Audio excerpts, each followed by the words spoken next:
Bien amigos, seguimos. Tramo final de la mañana, ya son las 11:34, mirá, hace 4 minutos que tenía que estar hablando con Felipe de los Santos y recién arranco. Felipe querido, bienvenido a la mañana, ¿cómo te va? Muy buenos días Mario y a toda la audiencia, una alegría estar junto a ti nuevamente y pudiendo conversar de algunos de los temas de actualidad para el departamento y también de política nacional, ¿por qué Claro, no?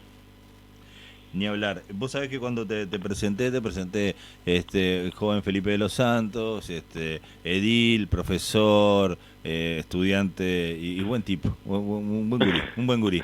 Y de eso me gusta a mí hablar con la gente eh, con la gente con que me siento bien, me gusta conversar así, haciendo de cuenta de que es una charla entre vos y yo, que la radio está prendida por casualidad nada más. O sea que Exacto. a veces, a veces hace que nos descuidemos un poquito en cómo, en la forma. ¿Por qué? Porque No, parece un mano a mano. Pero sí, pero siempre hemos tenido este vínculo y que está bueno también de que sepa la gente, de que nosotros nos conocemos más allá de la militancia política y de la radio y de otras cosas, ujú. también desde un plano personal y que está bueno también conversar abiertamente, como también lo hacemos fuera de micrófono muchas veces y seguimos la conversación después de que termina el programa, así Sin que duda.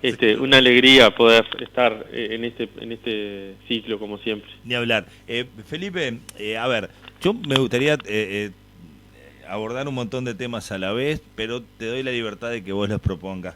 Aunque me gustaría tu opinión como joven, como docente y como político de las medidas que se tomaron este martes, porque estás vinculado a la educación, estás vinculado a la educación de los dos lados, ¿no? Como profesor de los gurises del Liceo 3 y como estudiante de arquitectura. ¿Qué te pareció lo que se resolvió el martes con respecto a bajar el aforo en los ómnibus, suspender el deporte amateur, no dar Sí. obligatoriedad, ¿no? Esa cuestión de laica gratuita y obligatoria, ¿no? Que siempre Mm. nos sonó en la cabeza, de que ahora laica y gratuita. Exacto, exacto. Bueno, Mario, gracias por preguntarme también. Era una de las cosas que yo tenía en mente para comentar contigo en el día de hoy. Creo que lo que escuchamos el otro día es una prueba más del alejamiento progresivo que ha tenido el Estado durante este gobierno encabezado por Lacalle Pou, un alejamiento progresivo e intencionado del Estado de la realidad y de las problemáticas de la gente. Estamos ante una situación donde no se nos está diciendo que bueno, que la responsabilidad es únicamente nuestra de cuidarnos, de no contagiarnos, de no movilizarnos, pero en realidad no se brindan ningún tipo de herramientas para que justamente la población, la gente, los trabajadores y las trabajadoras que tienen que salir día a día para ganarse el pan, tengan la posibilidad de quedarse en su casa y de trabajar en otras condiciones, ¿no? Me parece que hay toda una precarización de las condiciones laborales, de un deterioro del salario, un desmantelamiento de otro tipo de cuestiones como Ujú. lo es la educación, como es el sistema de cuidados, como son los servicios públicos que también han afectado enormemente a la población y que bueno, que en realidad las medidas que esperaríamos ante una situación tal de que tenemos ya, si no me equivoco, son 11 departamentos en rojo, como se dice en la escala de Harvard, tenemos una situación donde en realidad la alta movilidad de las personas es uno de los factores que afecta obviamente la posibilidad de tener mayor cantidad de contagios. Esperábamos otro tipo de medidas que pudieran ayudar mucho más a la población, que pudieran tener un poco más en consideración a la Ujú. realidad Claro. actual que vive el país. Respecto a lo educativo también es preocupante. Al quitarle la obligatoriedad estamos también abriendo una puerta a, a, a a que esas poblaciones más vulnerables que tiene la educación pública Ujú. estén más vulnerables aún. Estamos promoviendo también de alguna manera que los estudiantes y las estudiantes se desvinculen aún más de la educación, ya después de un año súper complejo como fue el año pasado. Y bueno, también es triste porque también si se da esta posibilidad de que los estudiantes no asistan de forma presencial, pero a la Ujú. misma vez no se dan otras herramientas, no existen no tenemos noción de si esos estudiantes tienen acceso a internet, Claro. si esos estudiantes tienen acceso todos a, si bien el plan Ceibal dejó muchísimos estudiantes con cobertura de una computadora, pero no sabemos si realmente tienen cobertura Sí, la computadora de internet. sin datos es una herramienta aislada, ¿no? Exactamente. Y bueno, después tenemos otro asunto que es también la precarización de los profesionales de la educación, ¿no? Porque también tenemos una demanda que se realiza a los y las docentes en el sentido de que además de tener que preparar su clase y corregir y hacer todo lo que implica una actividad docente, además también tienen que hacerlo en su casa, también poniendo de parte de sus recursos, ¿no? Que no es lo que correspondería. Aquí lo que tenemos que tener en mente es que los estudiantes y las estudiantes tienen que tener cobertura, tenemos que seguir lo que los principios que tiene nuestra educación, que son, como vos bien decías, la obligatoriedad, la laicidad, y la gratuidad. Entonces eso es importantísimo. Y bueno, como decía, yo creo que las medidas que ha tomado el gobierno han sido totalmente insuficientes, y bueno, lo que a nosotros nos resta como ciudadanos y ciudadanas, lamentablemente, es bueno, promover entre nosotros el autocuidado, bueno, en la medida de lo posible, cuidar a otras personas de nuestro núcleo familiar, pero también hay que ser realistas de que las personas están viviendo en una situación vulnerable desde el punto de vista económico y social en el Uruguay, y que realmente estamos alejados de una situación de ayuda o de respaldo por parte del Estado.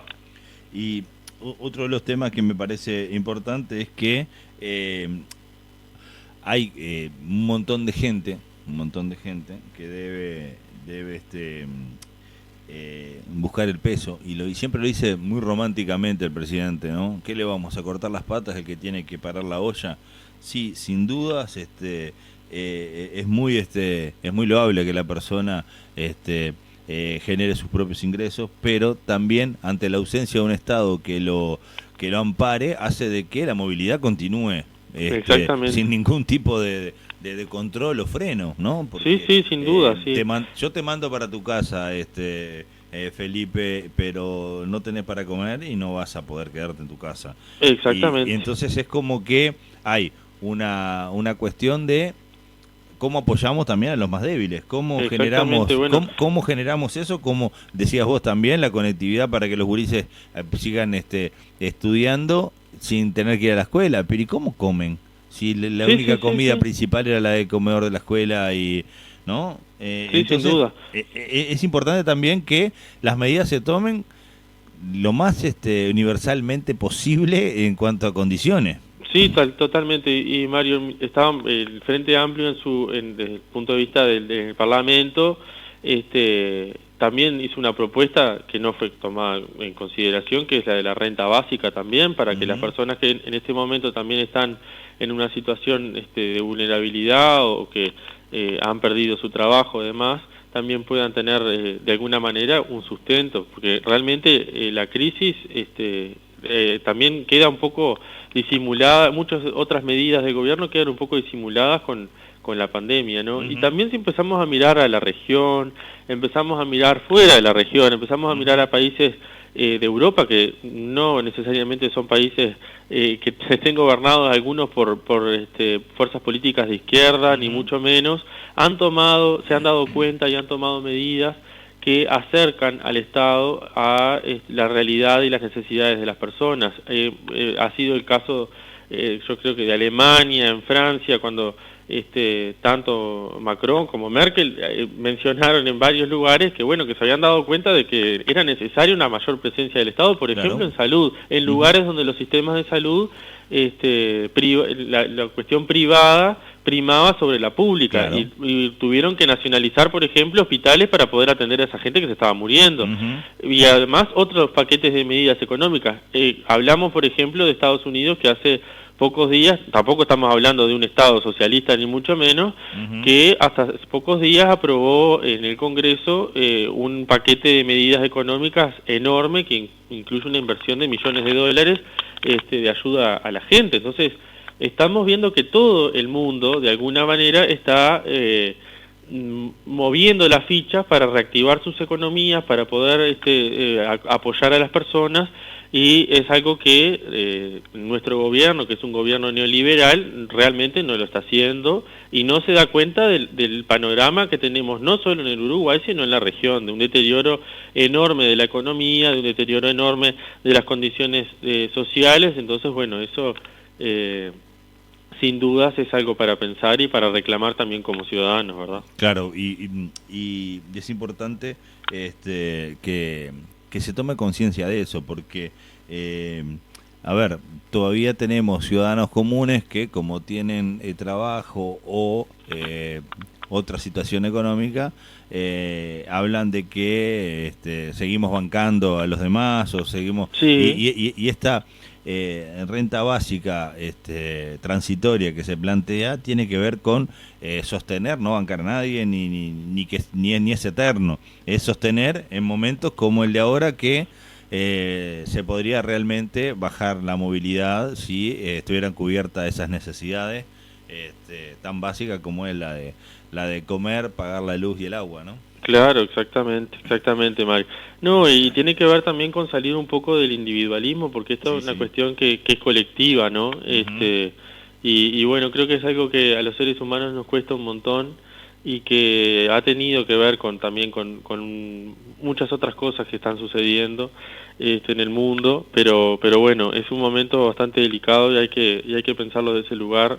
Que nos puede tocar, nos está tocando a todos en alguna manera, nos está tocando de muchas formas, no solamente en eso, que hablábamos de las afectaciones económicas y sociales, sino también en la salud mental y un montón de otras cuestiones que también han impactado mucho en la gente y bueno, habrá que, como decía, yo creo que también otra de las cosas que hemos visto, en contrapartida de la falta de medidas, ha sido la gran solidaridad del pueblo uruguayo. Ustedes desde la radio también han sido, han demostrado eso y han puesto la radio a disposición muchas veces para hacer las jornadas solidarias de recolección de alimentos y un montón de cosas, que eso realmente da esperanza en el pueblo uruguayo y da esperanza en la gente. Lo que faltaría acá sería lo que hablábamos hace un rato, una intervención mayor del Estado. No puede ser que la gente sea la única que se tenga que salvar entre ellos.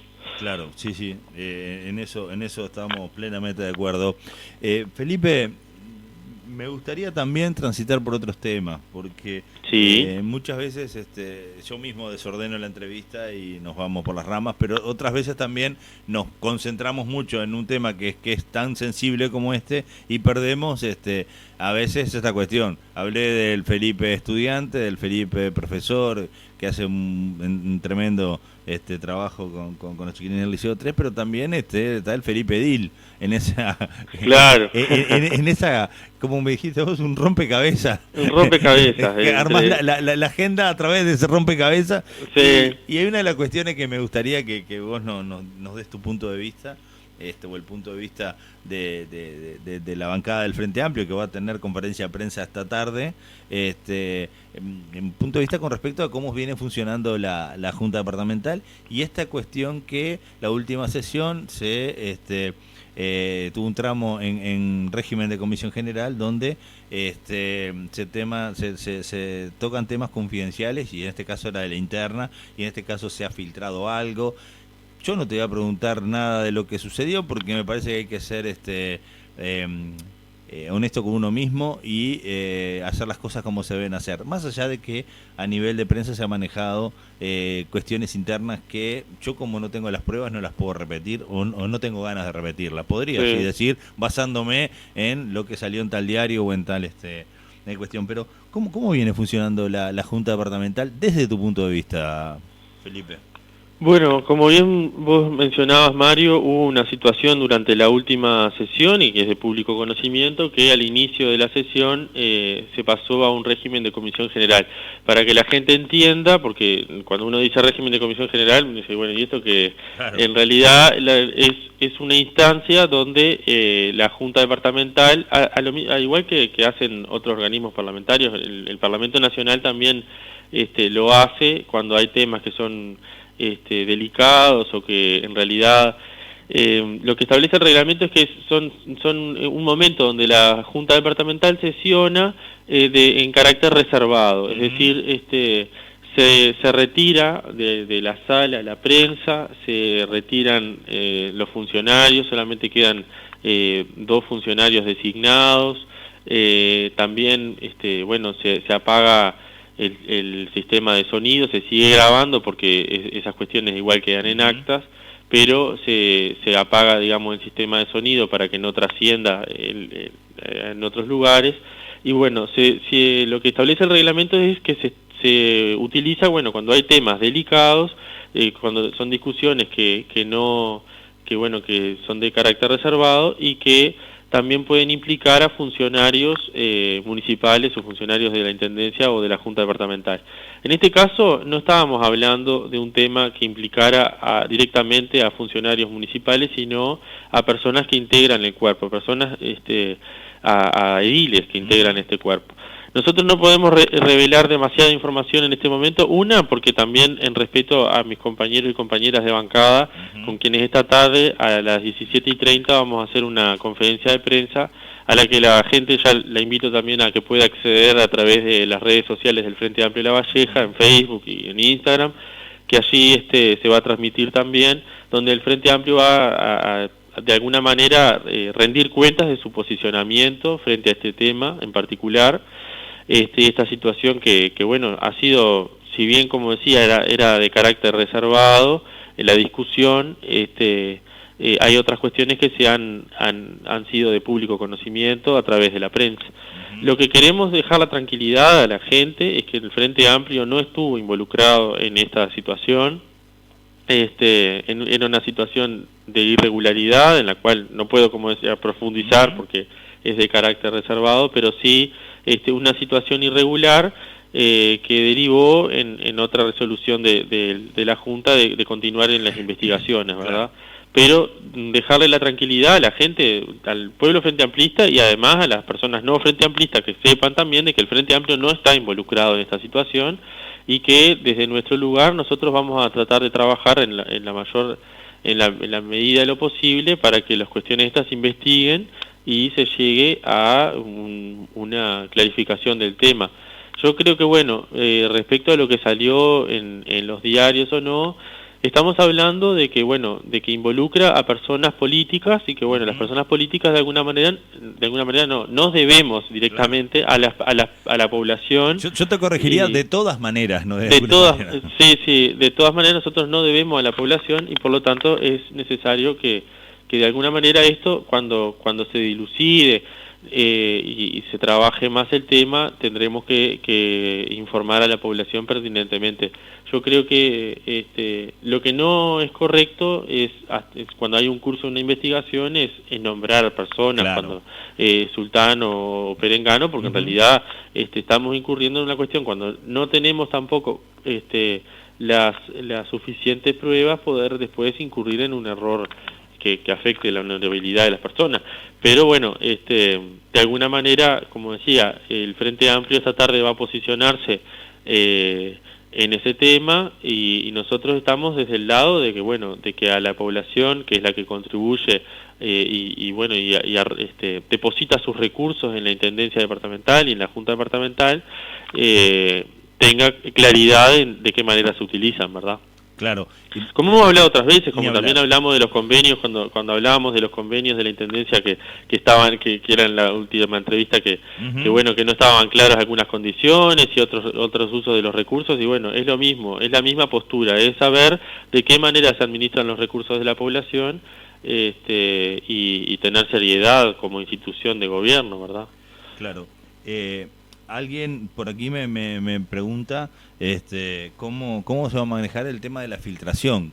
¿Por qué me lo plantea? Porque ve que por ahí se desvía el tema a solo la filtración y no al hecho puntual, si es un hecho de corrupción, me dice. Yo no sé si es un hecho de corrupción, no tengo idea.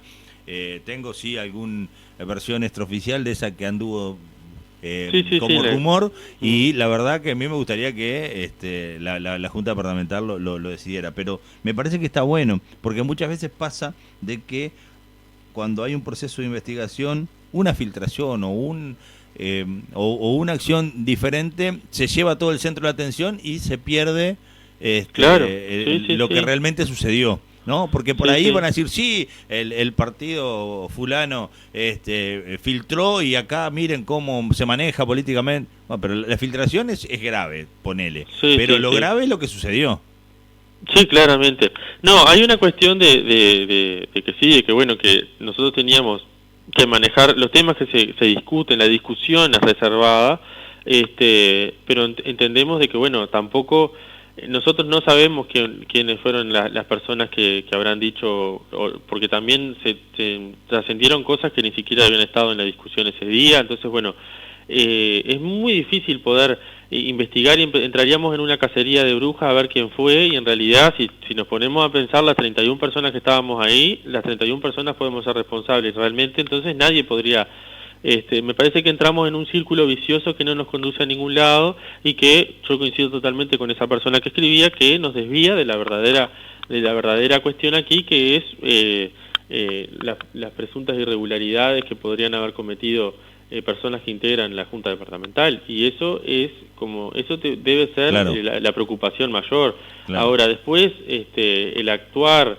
de las personas, porque además se están poniendo también, no solamente en tela de juicio a las personas, a los ediles, sino que también estamos acusando a funcionarios y todas las personas que estábamos en ese lugar, en ese momento. Claro. Entonces creo que también desviar un poco la atención o por lo menos proponer que solamente sea el tema de las filtraciones es una cuestión laberíntica, diría yo, que nos pone en una cosa en una discusión que como decía, yo creo que conduce a pocos lugares y desvía totalmente la atención de lo que realmente la Junta Departamental tiene que investigar, que es esta cuestión de irregularidad, de presunta irregularidad, y que que va a requerir que la Junta Departamental tome las medidas que considere necesarias y que se esclarezca esta situación, y que las personas que hayan estado involucradas, que tampoco sabemos nosotros quiénes fueron porque nunca se nombró tampoco en ese momento, también puedan... O sea que los trascendidos que se dan en la prensa o en la opinión pública, tú no lo puedes confirmar porque no tenés esa información desde la Junta Departamental. Más allá de que con esto no te estoy pidiendo que nombres a nadie, sino si dicen el fulano A tiene tal situación, te puede haber llegado a vos por la prensa, pero nunca se llegó por la sesión de la Junta Departamental. Exactamente, sí.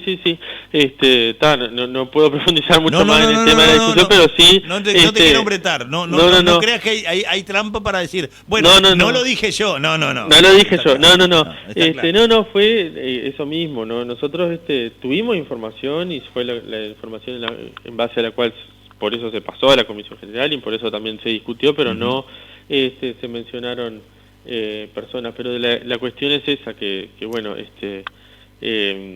como decía, yo creo que lo importante acá es que hubo una situación que hay que aclararle a la población y que la población tiene que tener todos los recursos para conocer, y que bueno, una vez que la Junta Departamental continúe este proceso, podremos también explayarnos mucho más en el tema.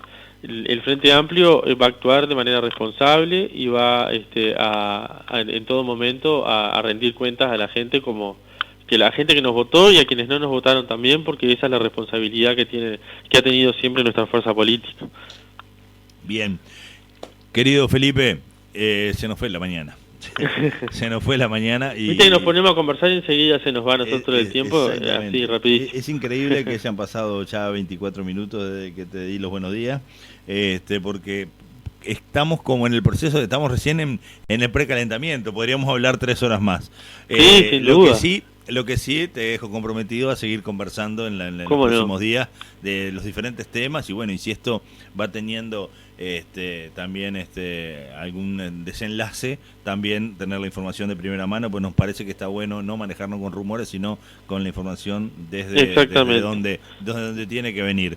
Un abrazo enorme. Un abrazo enorme, Mario, muchas gracias a ti como siempre. Repetime el horario de la conferencia de prensa, por favor. Eso mismo te iba a decir, que bueno, que esta tarde a las 17:30 desde la sede del Frente Amplio la bancada de ediles y edilas de nuestra fuerza política va a emitir un comunicado, una conferencia de prensa, posicionándonos respecto a este tema y bueno, comentando un poco de qué se trata toda esta situación. Y bueno, agradecerte como siempre este espacio y estar a las órdenes siempre para conversar. Así que una alegría poder además siempre tener estas conversaciones así distendidas como tenemos siempre. Un abrazo enorme, Felipe. Un abrazo grande, Nos Mario. estamos viendo. Chau, chau.